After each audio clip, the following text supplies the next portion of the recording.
না আজকে কার মুখ দিয়ে যে উঠেছিলাম, আজকে একটা কাস্টমারও পাইলাম না। আজকে মনে না খাওয়া থাকা লাগবে। ইদারের রাস্তায় গর্ত করে থইছে, আমার মাথাটা গেল রে। ধরো ধরো আমাকে, ধরো আমাকে, ধরো আমাকে, ধরো। চাচা আপনি না থাকলে যে আমার কি হইলো না, আপনি তো আমাকে কষ্ট করে ভ্যানের পর তুলে দেন। আরে ভাইস্তে সমস্যা নাই, চলো চলো চলো।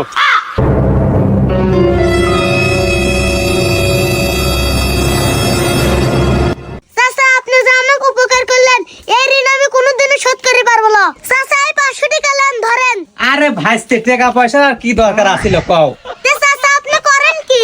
না ভাইস্তে সেরম কিছু করি না, ওই রাস্তাঘাটে গর্ত খুঁড়ি, 2-4 জন ওষুধ লেগে পড়ে যায়, ওই বাইর থুয়ে আসি, হাসপাতাল থুয়ে আসি, ওই 2 সাইডে টাকা দেয়, ওইলে তোমার চাচিগুলি ডাল ভাত খায়। আরো বললাম না বুঝে।